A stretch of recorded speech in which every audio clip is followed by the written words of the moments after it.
for you. I'll yell. Okay, this is a first question. It's for both candidates. I am stuck. I work downtown. I have a good job but can't afford any housing in this area. If I move out of the downtown area, I don't have transportation to work. What can be done for people like me? And let's start with Laura McLean. Thanks for that question. We hear that so often, that folks have access to jobs but can't get there. And so what's so important right now is we address as a city two different really important issues, and that's affordable housing, ensuring that anybody that works in this community can find a place to live within this community, so you don't have to move so far away. But then really we have to invest more in public transit, both locally and regionally, so that everyone can connect to the job opportunities they might have, or connect from their affordable housing that they've found to the job even downtown. So those two issues are definitely priorities of mine, and ones that I've heard from folks here, but folks throughout the city as well. Well, thank you for having us. I wish we were having more of these forums. We've only had one. This is only the second. We were invited to 5, and I would have loved to have all those 5. But I really am happy to be here. It's a great question, and let me tell you, a facility that just came online a couple weeks ago. It's called Adair, and it's got workforce housing and affordable housing and market housing all in the same place, and it's right over on Fairview Avenue. It's on city property. We were instrumental in making the project happen, so I would direct the questioner, take a look at that. It's filling up, but I think you might have a shot. But that is the prototype of what we can do all around the city, is to take city property, a city trust fund. That's what I've proposed for affordable housing, and then leverage that into housing that's affordable more broadly. On top of that, we need to approve housing. You have to have a housing supply in order to lower the cost. And we have advocated approving that all over town. That's an important piece of this, and one that I want to continue if I'm reelected. Okay, thank you. And Mayor Bieter, I just wanted to let you know that at Dare House, that it is filled, and there was not access available for this particular population yet. Hopefully moving forward, but I think it's important to know when we're looking at these projects how many of this particular population is going to be able to access it, and that's just not happening now. Well, it's a start, and we can do more of that, and we will do more. Yeah. Okay. The next question is for both candidates. The function of government is to serve the people. In what ways are you personally committed to serving Boise's homeless community? We'll start with Mayor Bieter. Well, since I was first elected, it's been a top priority. We had the failure of Community House when I first came in, just 3 weeks into my term of office. And we had to deal with that right away. And I learned an awful lot from the very beginning. And we were able to save that facility and transition it to another provider. But it taught me so much, and we have stayed with that in every way. Allenbaugh House is a crisis mental health and detoxification facility that's available to everyone at no cost, and about half that population are homeless folks. I have served dinners and meals to the homeless. I visited food banks. I visited Sanctuary from the beginning several times. We know firsthand what the situation is. In addition to Allenbaugh, we have Catch. Catch was a city program, started in the city, transitioned to a private provider for family homelessness. We have a program with Interfaith where you, and I know some of the folks that have participated in are here, to work with our Parks Department and earn a wage, and several people have transitioned into their own housing. New Path is a development that we finished just a couple months ago, 45 units for the chronically homeless. Valor Point is a facility that opened up in a couple of months for veterans homeless. We're doing everything we can to help, Okay. and I intend to do more Thank you, re-elect. Mayor. Thank you. And Lauren, do you want to take that question? Sure, and it Do was, you need me to repeat it? I'd love you to, thank you. What past votes and measures can you point to in your career that show the support to the homeless community and our concerns? Sure.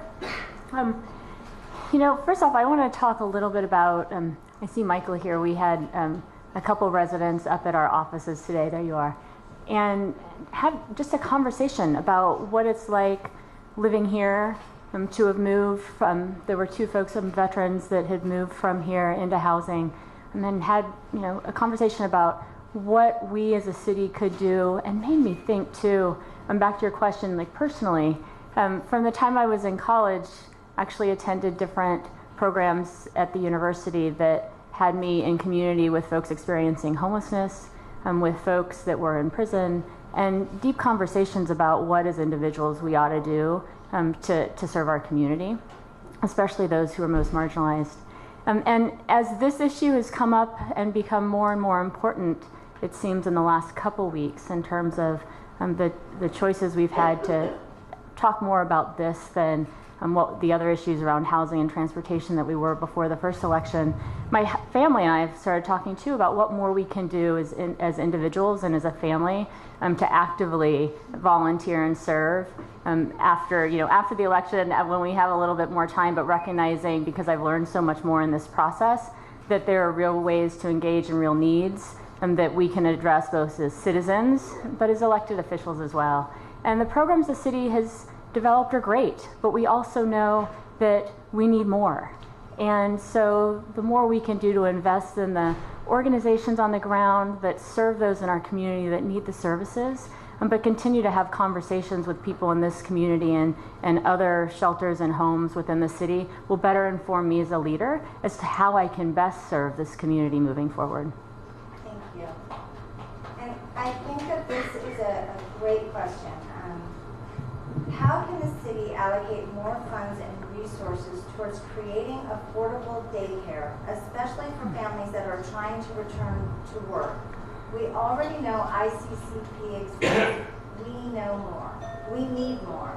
We need more daycare centers downtown, and we need daycare close to shelters. This question is for both candidates, and I'm going to throw it back to Lauren. And is ICCP the daycare that you've started here? What does ICCP stand for? Preschool here. ICCP is funding to get our guests with children daycare when they are employed. It's very tricky. There's an equation to it. It'll take too much time for us to explain, but basically you can't get daycare until you're employed, but you can't get employed because you don't have daycare. That's where our guests are at right now. Gotcha, thank you. You're welcome. You know, and that's an issue that faces so many working parents around the city, whether you're a guest here or not, is the cost of childcare and whether or not you can find childcare that matches up with your job schedule as well. The city has supported pre-K, which is not childcare, at a couple different schools.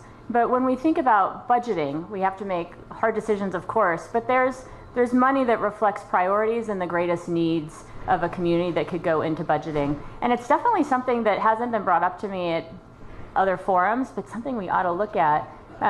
We've had partnerships with Giraffe Laugh and other places, but I know that and it sounds like even here, there's more of a need throughout this community.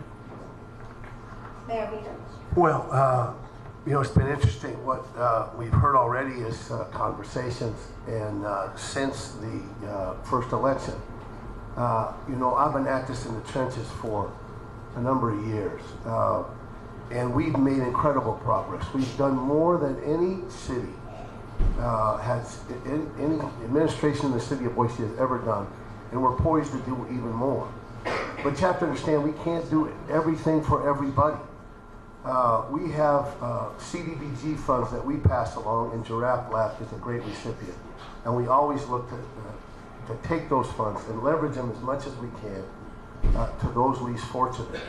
And daycare is a huge part of that. We also opened, during the winter, our facility to make sure that families have a place to go when it's colder.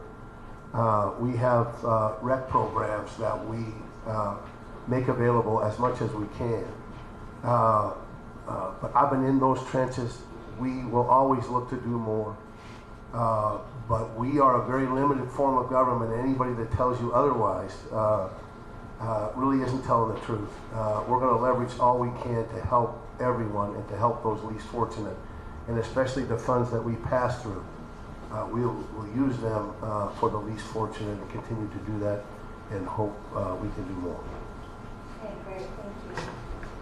This question is regarding transportation, and it's for both candidates. What are your plans for transportation between Boise and Meridian? I had to turn down a high-paying job because there's no transportation. Lauren? Sure. In conversations with Jody and others in this community, I've heard that way too often this year and have learned that there are quite a few opportunities to residents here and other places, but transportation gets in the way. And for many people across the city, transportation is getting in the way. So it's really time that while we continue to increase the bus service and invest dollars where we can to make bus rides happen more often so it's easier to use and longer day, and we've got to develop a regional transportation vision and the political will to make it happen. And so I've said that in my first term, I would work really hard to build those relationships and the shared vision at the elected official and government level to ensure that we can work with the state to find the funding that we need for a larger transit system. You know, it's Meridian, it's Caldwell, it's Middleton and Star and Cuna. We all need to connect in better ways so that we can get to the job opportunities that we might have if we could just jump on a bus or on a train or in a tram. Great, thank you. Mayor Bieter? Well, the first Valley Regional Transit meeting that my opponent went to was 2.5 months ago. I've been there month in and month out trying to do all we can to leverage our system to greater service. If it was a priority, it would have been a priority 9 years ago when she could have attended certainly or been the designee from the council to go and attend. You know, talk is cheap, folks. You have to go and try to make it happen. These other cities and counties, they have their own challenges. Meridian has really dedicated precious little to the system, and we've advocated for doing more, but they have their own priorities and their own difficulties. You know, showing up and advocating to leverage more is important, but we need a funding source. We need a funding source that's not the property tax. People dislike the property tax as much as any tax there is. To add transit to that makes it even more difficult. If you're going to have a transit system, you need a different source. Normally, that's a local sales tax that we can go to our citizens across the valley and ask them to approve of it. It has broad support if we can get the authority to do that. I've been committed to that the whole time, and I will be committed to that in the future. If we have to do an initiative, we'll do that. But without funding, you're not going to have a system that's going to be adequate for you from Meridian or frankly any other point in your route. Well, it's clear that there's a lot of concern about transportation, so I'm going to summarize a little bit. It's not just the concern about being able to get to work, it's also being able to get home from work. This is a letter, and I believe I can say your name. Dawn, can I say your name? No, different Dawn. Anyways, if elected, will you improve the bus system to run till 10 p.m. and improve routes to later hours to Canyon County? Being a professional musician, I cannot go to gigs to perform Don Holden videos / YouTube. And I'm just reading that out loud. There's Don. Hi. Where's Don? Just oh, there's because Don. it is an issue. We are limited in what we're capable of doing for this very hardworking homeless population without addressing and finding solutions. So I hope it's a conversation that moves forward. Okay, I'm going to address the elephant in the room. These questions are going to be specifically for Mayor Bieter right now. Mayor Bieter, why are you spending so much city money fighting the Supreme Court when that money could be better spent on affordable housing and mental health sober living programs? Well, I've already talked about all the programs that we're doing. Alamo House, New Path, Valor Point, Catch, our program for people that work at the Parks Department, earn a wage to get to begin getting money to get out of interfaith and on your own. All of that is more than any administration in the city of Boise has ever done by a ton. But we don't want to have camps. It's not good for anyone. It's not good for those in the camps, and it's not good for those in the community.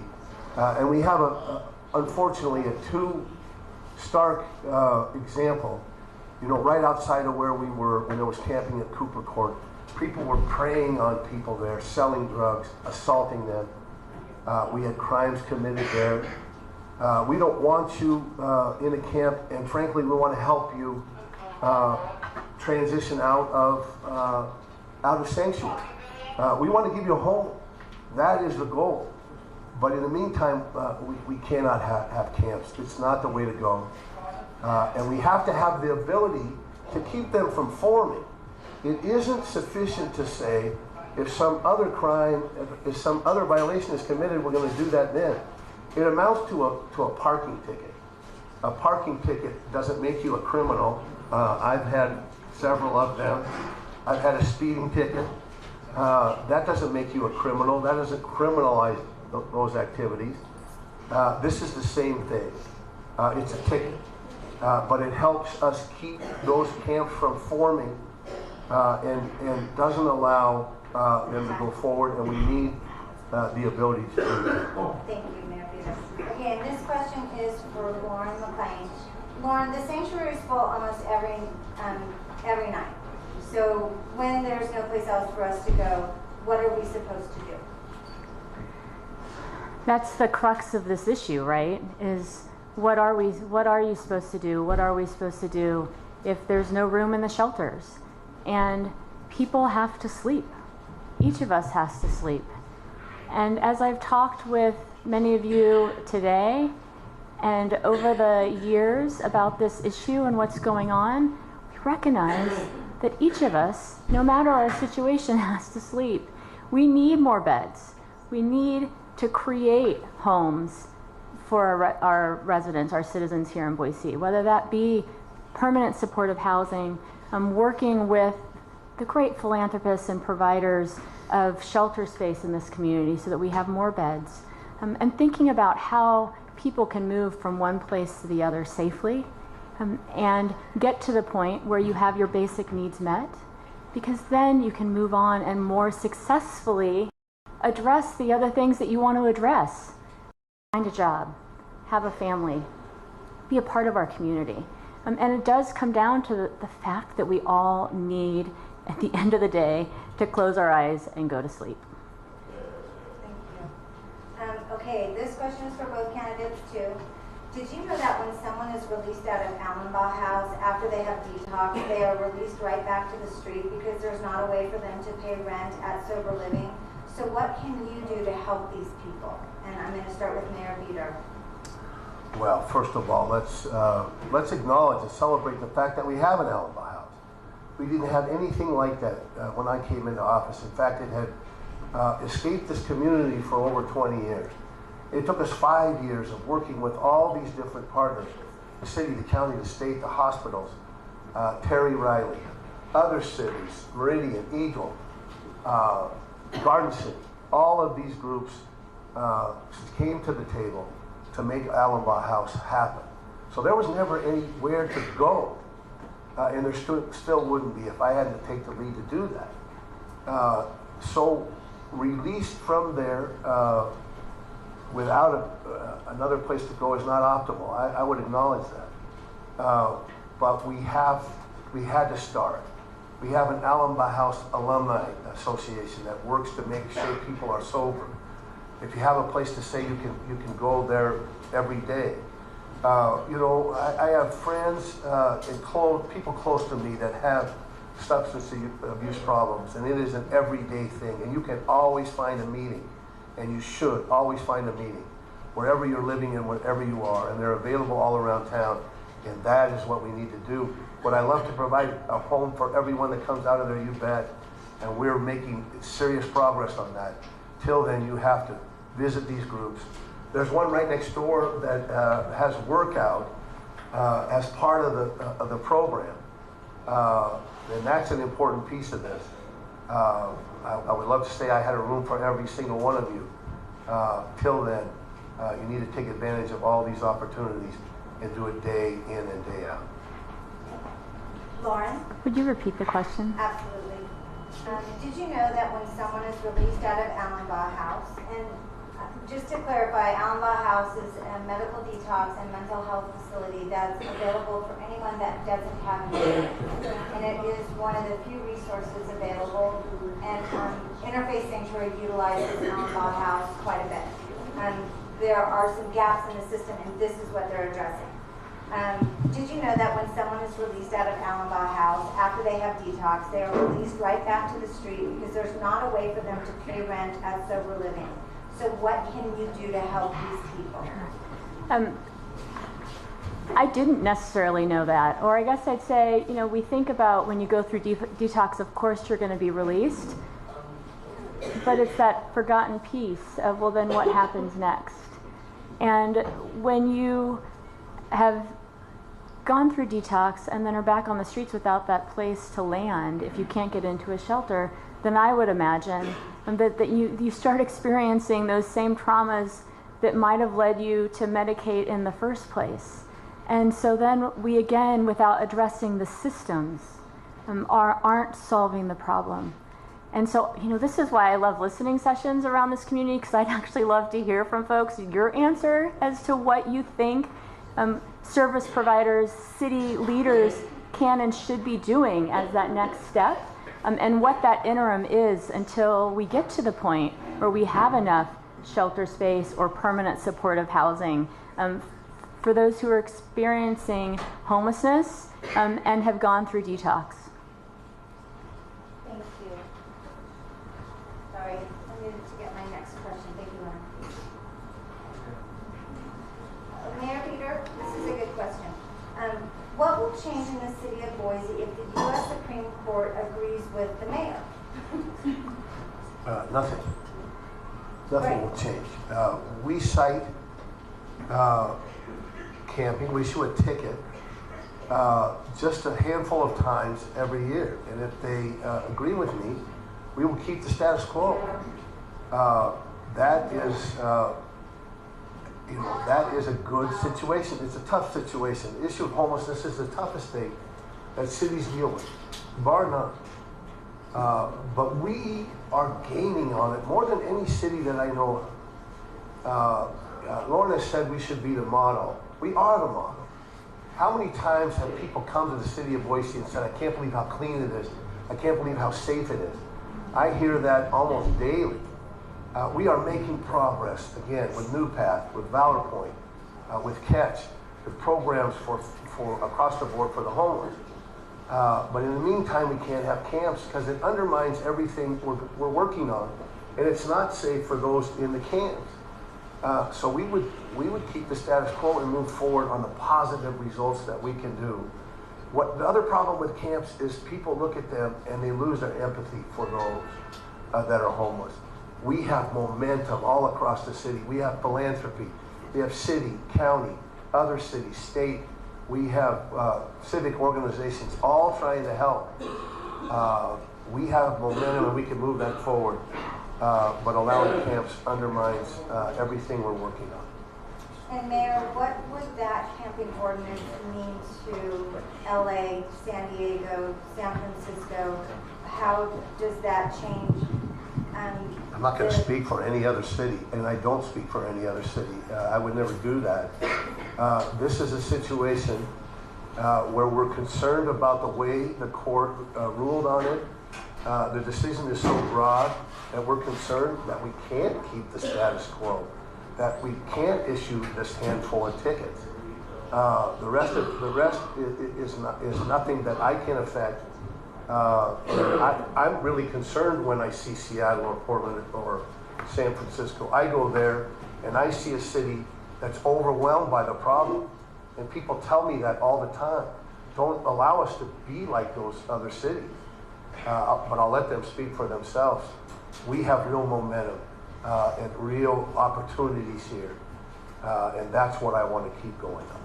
And Lauren, what do you think will happen if the Supreme Court approves the ordinance? And how do you see that affecting the city? Sure. And if the Supreme Court approves the ordinance, the city can continue to ticket. If the Supreme Court disapproves the ordinance, the city can no longer ticket. And I truly believe that we can prevent encampments without writing those tickets. That if the mayor says there's 4 this year, so if there were four tickets, is that what you said? 4? No, I didn't. Oh, I thought you said 4. Okay. So we've written some tickets. There were many services that weren't coordinated and provided before Cooper Court, and we didn't prevent the encampment from coming together in the first place. I believe that, let's say the court rules in favor of the city, as mayor, I'll continue to celebrate all the good work of organizations being done by investing in them as we have and building the investments that we can to do everything we can not to use the tool of ticketing. Because just like ticketing for a speeding driver, that doesn't really prevent us all from speeding. We have to sleep.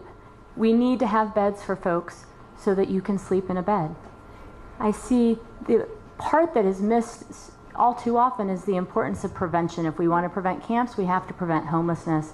We've got to address the affordability crisis in this community, to do all we can to do better and faster, provide housing at all price points in the city, and do more with great organizations like Jesse Tree that prevent evictions so that there are fewer families or individuals that are finding themselves unhoused. All the while, building on the investments that we've made on the good work of the organizations that provide services to ensure that those experiencing homelessness have what they need to move into shelter and on into home. Thank you. Okay, this next question. I am a U.S. vet and on SSI and disabled. I get $771 a month after my bills are paid, and I'm left with about $500 a month, and I can't find housing anywhere in town under $1,000 a month. And this is for both candidates. Who would like to start? If I to start, I think the best opportunity is at Valor Point. It's opening up just in a couple months. It allows for homeless veterans to live there and the services they need. How I can't give you a place to take it right away. That's our best new opportunity. But we're looking for all those opportunities. One of the reasons that we approved accessory dwelling units is to get more housing into the market. Ultimately, we have to build more housing, and that's what's going to solve this. But I want to also say that no city has been successful in keeping camps from forming without the ability to issue tickets for camping. The only reason we had Cooper Court is because our officers, unfortunately, mistakenly thought they couldn't issue tickets in that time. My opponent has been for issuing tickets once things get worse for other violations. But that's how we do that. In the meantime, the market's got to work to build more housing. We're trying to approve all we can. Valor Point will be available to veterans. I can't tell you where your voucher can be used, but that's the only way that we can get out of it. Lauren? Yeah, thank you. And am I right? I think that 15% of the homeless population is also veterans? Yes. So Valor Point is coming online, but that's not very many homes. And so I recognize that it's a real issue for veterans, for others experiencing homelessness. There's not enough. And so as a city, Valor Point's a great step.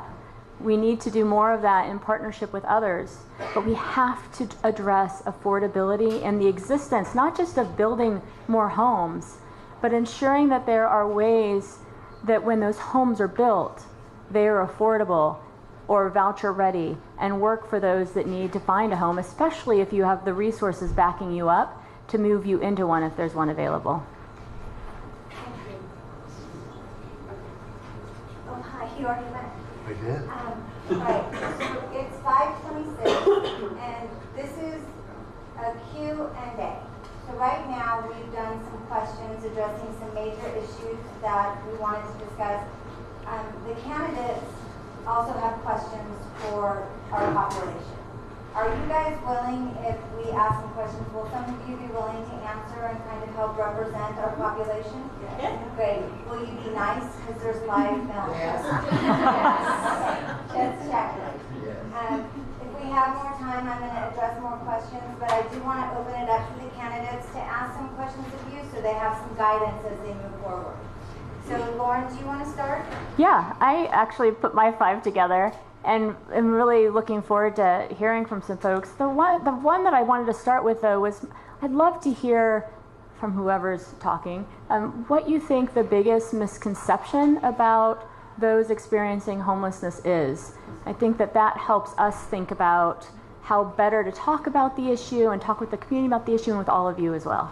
And we have 2 people who are going to spot and actually let you answer. So, Nikki, yeah. Do you want to introduce yourself, or do you want to be anonymous? I'm Don, no? Hi, Don. If I have something to say, I'll say it. Okay, I believe you. Yes, the question was...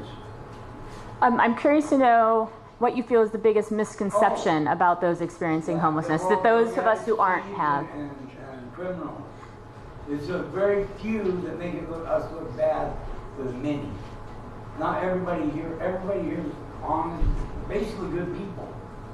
So it's those few that make us all look bad.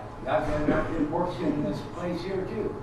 You know, and people leave messes or whatever, other people have to go back behind them and clean it up. They won't let them tell. Thank you. Yes, sir. You want to say your name? My name is Marty. A lot of people say just because we're down here, think that we're all drug addicts and alcoholics. I haven't drank a drop of alcohol in 15 years. I've raised a almost 1-year-old son by myself. He is now in the Army Reserve, getting ready to go to Kuwait on his own. And I think I've done a real good job. I haven't touched drugs, and I think I did a real good job. Thank you. Yes, sir. A lot of us are here, kind of stuck here. I mean, I'm on Social Security disability because of an old basketball injury from 47 years ago. But I'm lucky I'm on it. I've been traveling all over the world playing music and stuff, but I'm kind of stuck here. I actually got, it's a long story, but I came back from Malaysia, and then I had to pay a repatriation back for the ticket because I overstayed my visa there. But I was an illegal alien in Malaysia, an Idaho point, 3 weeks. Anyway, so I finally have the right to get my passport back, and I'm going to try to get out. So I'm stuck here just temporarily, and I think many people might have the same problem, that they could use some help getting away, getting back home to their respective homes or areas or families or anything like that. In my case, it's pretty far away, but Yeah. Thanks. in Thailand, rather. Sorry. Yeah. I felt like there was someone back there that wanted to speak as well. Yeah, Michael. What's your name? Michael. Michael, hi. Yes. Hi, sir. It's actually from the mayor. Yes. My question is. Oh, you want to ask a question? Yeah, is that possible? Is that okay? Sure, you bet. My question is the cities that you actually talked about, which is, concerning the 8th Amendment, the cities that actually have a homeless population are like 40,000. You comparison to actually what's here. In the census, actually the highest recorded census in Boise was 2,053. How do you compare the two? And that's my true question when it comes to the 8th Amendment. I mean, there's a gentleman out last night who was actually sleeping with a sheet because you want to pass a bill for something that's simple right, basically cutting yourself from the elements where people die because of full elements. When they pass the amendment over there, their weather is not bad. They can actually survive though without actually risking death. Here it's entirely different. So my question is, how do you correlate the two? It's not an epidemic. 40,000, which is too. It's not even close. Well, I'm not sure what the 40,000, There's 36,000 what that people refers who to. are homeless in San Francisco. Oh, okay. And you're on the docket in the Supreme Court with actually 2,000. That's why I'm curious. Well, I'm not sure where your figure of 2,000 comes from. Actually, the Los Angeles Times actually did a paper Well, specifically about this. Here's what I can say. We're doing everything we can and have done more than any city administration the city of Boise has ever done to build positive solutions to these issues. And I want to continue that even more. In fact, we have the makings of doing so much more because we have this collaborative effort. If what we think is important to say, and I believe to my core, is that we need a barn raising. We need everybody to pitch in. It's not a city. We can't solve this problem by ourselves. It's not a county issue or a private business issue or nonprofit or sanctuary. Nobody can solve this on their own. We have to everybody pitch in and do this. In the meantime, while those solutions are coming around and we have more momentum than at any time I've ever seen, there has to be room in a shelter, whatever that shelter is, for us to be able to issue a ticket. Without that, we cannot and we will not issue it. But a camp is a bad answer, and a camp is not the way for any of us to go. We will expand services all around, and that is of the highest priority. But that's where we are. I'm not sure where you get your other statistics, and I don't. It's hard for me to comment on them. But there has to be room in order for us to issue a ticket, and we won't do that unless there is. So I don't know how the Eighth Amendment is even at play at all. But you made an important reference. Was it 30,000? 40,000 in San Francisco? Once you get to, these other cities are overwhelmed and they don't even know where to start. We have an opportunity at where we are, and we're making significant progress, and we have an opportunity to do even more. Again, there has to be a place to stay, otherwise we won't issue a ticket. Until then, we're going to keep working where we are. Thank you for that question. And would you like to ask a question to the audience? Yeah, I was waiting for that opportunity. Thank you. I asked permission to take the question. You said yes. Well, I'm going to tell our musician friend that I will give you a ride to your gigs because I have a soft spot for musicians. That was recorded. I know that is. I'm kidding, but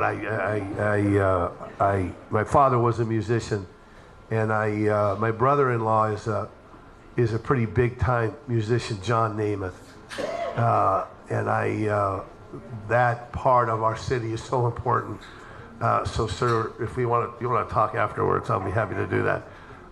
What I'm curious about are your own stories. How long have you been here in Boise?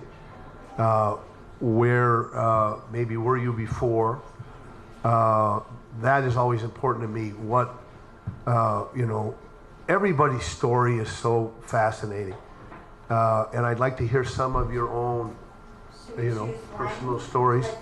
I'd leave that to them to volunteer that. Go ahead. Yes, you. Where you? Yes. Yeah. My name's Ray. Hi, Ray. I would like to stress the importance of, there's got to be some kind of regulation, because I have gone through Craigslist 4 times to try to rent, just to rent a house. Okay, but there's no lease, there's no protection for me, and every time I've done this, I've ended up being scammed. I mean, somehow, there's got to be a way to regulate these people who are renting these places out on Craigslist, to take advantage of people like me who are on Social Security, SSI, disability, but they take advantage of us. We have no protections. None. They won't give us a lease. It's month to month. And they take your money and kick you out. You know what like I asked, what I'm curious about is, have you been in Boise a long time? Have you been here? I've been here in Boise off and on for the last 6 years. Okay. Or actually since 2012, since my second bachelor's. And where were you before coming here? If you don't mind my asking. Well, I went through my bachelor's in Washington. And I've been all over the country trying to, since 2012, I have been diligently trying to find stable housing. It's almost impossible to get a voucher, this so-called voucher. It almost seems like it doesn't exist because it takes forever to get one. I mean, excuse because You bet. bitter a little bit. Would you, if you won't mind, I'd like to talk a little bit about what you just said, because the context is so important. You mentioned vouchers, which is a federal program, and I think it's important that we understand the context of this. Let me tell you something. In 1975, Boise was 75,000 people. I lived here then. In 1975, we've got $5 million in federal funds for community development block grants that we could spend on housing and vouchers. $5 million. Just let me finish my thought. Last year we got $1.2 million under that same program. We are 3 times larger than we were in 1975, and we get a bunch less money. If they just kept up with inflation, let alone the growth that we've seen in the city, we'd get $23 million that we'd be able to spend on vouchers and housing and all these different things. So it's so important to understand the context that we're in. $1.2 million doesn't become $23 million easily, again, and even that's no allowance for growth. So we've taken that 1.2 and we've spent it on all these programs that we can for the most vulnerable, but it's not going to stretch farther than it will.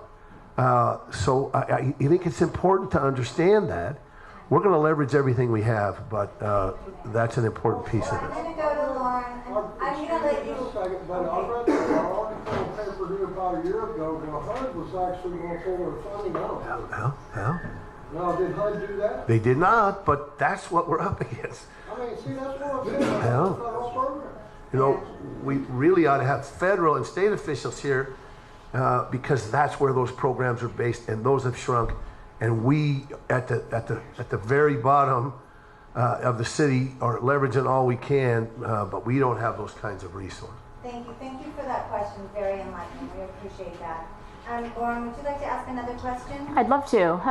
You've got in the room that one of us will be the next mayor of Boise. I'm curious to know what you want us to know. Is there something about your experience, about the needs that you might have, the ideas you have for solutions that you'd like to share with us? Travis? So, on the issue of camping, first off, you said that camping lowers the empathy that people have for people in a homelessness situation. Don't you mean that hides people's suffering so that your rich donors don't feel sorry for us? That's what it seems like. Travis, I love you. I know. Lauren is fine. I know. But, I don't want to go off topic, and I really want to give. No, this is in line. So I want you to answer Lauren's question. I have a bit of a proposal. Why can't we make the camping more streamlined, more accessible? Like, it would take a 10 to 15 foot space to fit 15 of the beds that we have in here. The mattresses that we have here in the sanctuary are only about this big. That would take up 10 to 15 feet worth of space on this fence.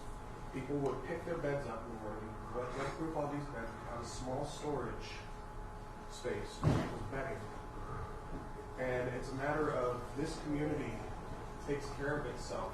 It's not just full of drug addicts and assholes. So, and this community has gotten so much better in the past 2 years.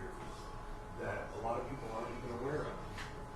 The healing starts from within, and that's really, we can create these solutions amongst ourselves, but we have to be open to it as a community. Thank you, Travis. That's a very good point. Excellent. Thank you so much. And did you want to answer Lauren's question? Well, I wanted to say that being in this community off and on for the last 3 years, I understood different levels of it.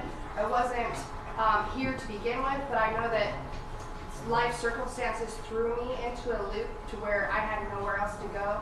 And I know that women with children is the hardest thing, especially if you've been in and out of the system for 3 years. You don't have renter's history. You don't have people who will say, yes, I'll choose to trust you, to pay your rent, and to do that, whether you have a voucher or not. So it's so much more difficult for these individuals to even get into a place because of their history. They have no renter's history.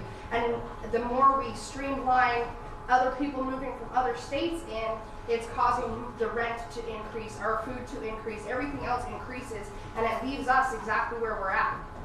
And so I believe that with the camping system, I think that we would be able to go in. I know that as a church official, like I'm not a church official, but as a believer in Christ, I know that if we target the hearts of the people, that's what's going to help the group as a whole.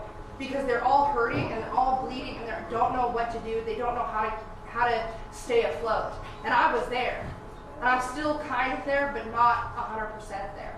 And so I know that if we can pour out love instead of condemnation, if we can pour out a group unity about this situation, I think that it would overwhelm the whole area to where it's not just these officials against the homeless, against all these things, because that's a rapid cycle of just another type of abuse, just a legal form of it. That's a great point about, I love what you're saying. Thank you so much. And a really good answer. Thank you. I'd love to. Can I comment on that, Jody? What was your name? My name's Gina, Gina. you've made a really important point. And I think the opportunity in this community to go to work on family homelessness is like no time I've ever seen it. I gave a State of the City address in September, and the focus of that address was family homelessness. Because we have an opportunity. There's around 160, 170 families in our county that are homeless. Now, one family homeless is too many, but that is a number that Come from domestic violence. Exactly right. Thrown into an area where you don't understand, and it feels like everybody else that's there. Exactly right. Don't understand either. You then start to isolate. You then start to push people away because you're like, it's just another cycle. It's something like 60% of those homeless experience family violence, and that caused it. You're absolutely right. The Women's and Children's Association. I believe that it's going into the schools and letting kids understand, look, you don't have to deal with this. Yes, it might not be safe for you to say something, but there is somebody that they can say something to. I couldn't agree with you more. That is such an important point, and you've made several of them. It costs around $6,000. Actually, Mayor Bieter, Okay. just because this is I appreciate that. Another question. These are great. She's made really This is what I love important. about this, because it's exposing the conversations that are in a shelter and bringing it to leaders, and it's going to open up more doors. So She's made a real I'm really point. grateful to that. And I'm going to throw a question back to Lauren, only because it's gone back to you so much. So Lauren, will you please ask another question to the crowd? Oh, sure. I'd love to, since I brought my little list. I'd like to know where some of you want to be in a year. Oh my goodness, I love it. Louisiana.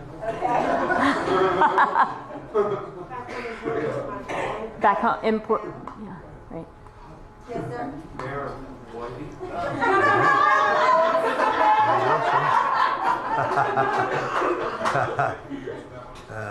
Yes, sir. Where would you like to be? I like to be right in Boise. I'm a service connect disabled vet. I've been gone 25 years. I come back home. Welcome home. This is home. I grew up on the oldest home on Warm Springs Avenue. And through my service connection, I found myself homeless for 21 plus months in National Forest and Wildlife. And this is where I want to stay. I came back home to set my roots. And I have found it extremely difficult reaching out through the Section 8, if you will. And I'll probably only qualify for a year, but I'm thankful for that. You bet. But the hardest thing for us as vets is, as I've heard before, is we're told you don't have credit, you got ghost credit, or what have you not. There needs to be an allowance made for those that are trying to get up and above. In the larger cities that I've seen in Seattle throughout my travels, down to North Carolina, or even up to Oregon, they address that issue. And I haven't heard that through any forums that I've listened through any. Yeah, and it's such a good point, thank you. Well, So- welcome back. Thank you for your service, sir. Here's You my bet. thought. It's 5:47, and Mayor Bieter has to be at a hard time I need to be done at 5:55? 50. Okay. Yeah. I think this open conversation is really great, and if it's okay, I'd kind of just like to open it up at Love this it. point. And civility, behavior, respect, like we always do in here, respect and dignity. But why don't we open it up for just a casual conversation now? And is it going to be, okay, go ahead. My question for Mayor Bieter. Casual conversation. Yes, ma'am. We could also circulate if that makes it You more know what, that's casual. better. Let's loosen this up. Let's lift the candidates from the table and they can come and visit with you guys. Yeah, That's why don't I okay visit with you, sir, right away? Yeah, Well, you let's come do on it up. that way. And Thank then you. everyone can talk to everyone. Thank you.